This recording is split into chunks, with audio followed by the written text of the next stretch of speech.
ஆக்சுவலா இப்ப அந்த பராசக்தி இந்த மோதல் வரும்போது, ஜனநாயகன் மோதல் வரும்போது, விஜய் ஃபேன்ஸ் எல்லாருமே சிவகார்த்திகேயனுக்கு அகைன்ஸ்ட்டா மாறிட்டாங்க. இதன் காரணமா அஜித்தெல்லாம் போய் சந்திச்சதெல்லாம் நம்மளால பார்க்க முடியுது. இப்ப நாமளே ஒரு படம் புரொடியூஸ் பண்ணா எப்படியா இருந்தாலும் அந்த படம் வந்து அடிக்க தான் செய்வாங்க. இதன் காரணமா தான் ராஜ்கமல் போனார்ன்னு ஒரு தகவல் இருக்கே சார். இல்ல அது உண்மையாக இருப்பதற்கும் வாய்ப்பு இருக்கு. ஏன்னா சிவகார்த்திகேயனை பொறுத்தவரைக்கும், பயங்கரமான கால்குலேட்டிவான ஒரு கேரக்டர். அவர் வந்து மற்ற ஹீரோக்களோடு ஒப்பிடும்போது, என்னுடைய பார்வையில சிவகார்த்திகேயன் ஒரு பிரில்லியன்ட்டான கேரக்டர்.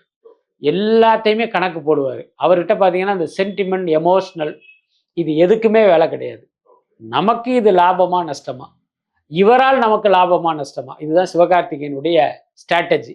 ஸோ அந்த அடிப்படையில் நீங்க சொன்ன மாரி நான் சொன்ன காரணங்கள் ஒரு பக்கம் இருந்தாலும், ஒரு இன்னர் ரீசனா பார்த்தீங்கன்னா, இதுவும் இருப்பதற்கு வாய்ப்பு இருக்கு. ஏன்னா, பராசக்திங்கிறது மோசமான படம்லாம் இல்ல. மற்ற படங்களோடு ஒப்பிடும்போது அது வந்து ஒரு சிறந்த படம் தான். இந்த காலத்துக்கும், இன்றைய இளைஞர்களுக்கும், இந்த தலைமுறைக்கும் தேவையான ஒரு படம் பராசக்தி. அதுல நோ டவுட். அத வந்து ஒரு சுவாரஸ்ய குறைபாடு அது உள்ளார இருந்தாலும், அது வந்து தோல்வி அடைவதற்கான படம்லாம் கிடையாது. ஆனாலும் அந்த படம் வணிக ரீதியில் வெற்றி பெறாமல் போனதற்கு விஜய் ரசிகர்களுடைய அந்த நெகட்டிவ் பிரச்சாரம் ஒரு முக்கியமான காரணம். அது மட்டும் இல்ல, சிவகார்த்திகேயன் இன்னும் 100 படங்கள் நடித்தாலும் விஜய் ரசிகர்கள் கத்தி வீசத்தான் செய்வாங்க. அதுல மாற்றமே இல்ல. அது இல்லாம இப்ப வந்து அவங்களுடைய கோபம் குறையாமல் அதே வீரியத்தோட இருப்பதால் அடுத்த படமும் இதே மாரி அடி வாங்கும். ஸோ இதெல்லாம் தெரிந்து கூட வந்து அவர் கைமாற்றி இருப்பதற்கு வாய்ப்பு இருக்கு. என்ன அது இல்லைன்னு சொல்ல முடியாது.